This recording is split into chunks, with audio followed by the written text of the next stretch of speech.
माळशिरस तालुक्याच्या मनात खदखदत असणाऱ्या बॉम्बचा अखेर भाजपाचे वरिष्ठ नेते के पाटील यांनी ट्रिगर दाबून स्फोट घडविला।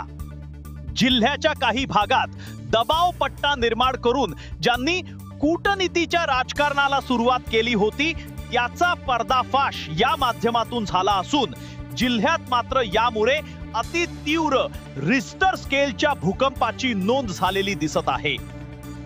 जिल्ह्यातील भाजपा मात्र या अंतर्गत युद्धावर सावध भूमिका घेताना दिसत असली तरी के पाटलांचीच बाजू अनेक नेते ओढताना दिसत आहेत। त्यामुळे जिल्ह्यातील भाजपाच्या सद्भावना केकेंच्या बाजूने असल्याचे स्पष्टपणे दिसत आहे। त्यामुळे जिल्ह्यातील भाजपाच्या सद्भावना केकेच्या बाजूने स्पष्टपणे दिसत आहे। जिल्ह्यातील राजकारणाला एक आदर्शवादाची परंपरा आहे। भूमिपुत्र स्थानिक नेते मंडळी एकमेकांच्या विरोधात राजकारण करताना काही अलिखित नियमांच्या अधीन राहून ते राजकारण करताना दिसतात। जिल्ह्याच्या संस्काराची एक आदर्श आचारसंहिता त्यांनी स्वतःशी लावून घेतली आहे। मात्र या विचाराचे काही देणे घेणे नसणारी मंडळी जिल्ह्याच्या राजकारणात आली आणि जिल्ह्याच्या राजकारणाचा पुरता पचका करून टाकण्याच्या उद्देशाने ही नेते मंडळी येथील नेत्यांना संपवण्याच्या दृष्टीने वागताना दिसू लागली होती। माळशिरस तालुक्याच्या राजकारणात 2019च्या निवडणुकीत असाच चंचू प्रवेश राम सातपुते यांनी केला। भाजपाचे नेते के पाटील यांनी त्यांना या तालुक्यात आणण्यासाठी महत्त्वाची भूमिका बजावली। एक तरुण होतकरू कार्यकर्ता सर्वसमावेशक विकास कामात योगदान देईल या व्यापक उद्देशाने त्यांना या ठिकाणी आणण्यात आले होते। पण घडले वेगळेच। त्यांच्याकडून जनतेचा अपेक्षा भंग झाला।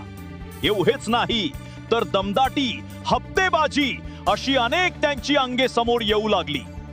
यातूनच पक्षातीलच असणारे वरिष्ठ नेते के पाटील हे दुखावले गेले। त्यांनाही राम सातपुते यांनी टांग मारण्यास सुरुवात केली।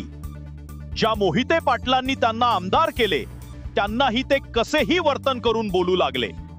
अर्थातच याचा सर्व राग जनतेच्या मनात दाटून आला होता। जनतेच्या मनात खूप मोठी खदखद निर्माण झाली होती। माळशिरस तालुक्याच्या राजकारणाचे पुरते थिंडोडे निघू लागले होते। गुंड प्रवृत्तीच्या लोकांना अभय देऊन अराजकता माजवली जाते की काय, इतकी परिस्थिती बिकट झाली होती।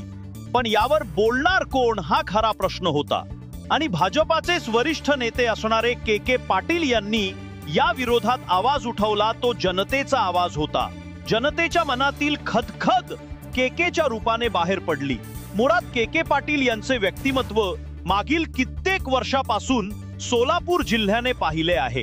खऱ्याला खरे आणि खोट्याला खोटे म्हणण्याची माळशिरस तालुक्याची परंपरा आहे।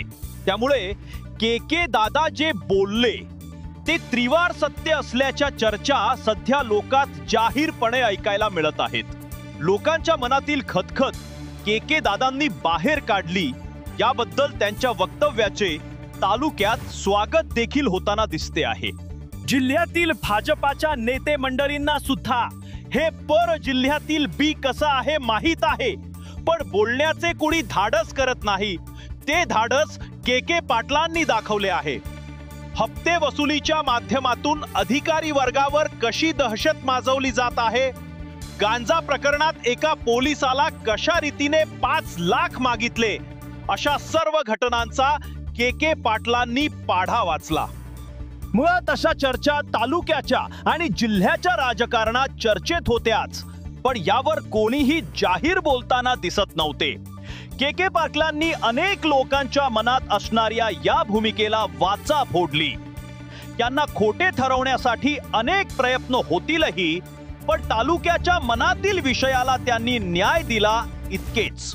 मध्यंतरीच्या काळात आमदार उत्तमराव जानकर यांनी देखील माळशिरस तालुक्याच्या वन विभागातील अधिकाऱ्याकडून कसे पैसे घेतले गेले याचा गौप्यस्फोट केला होता।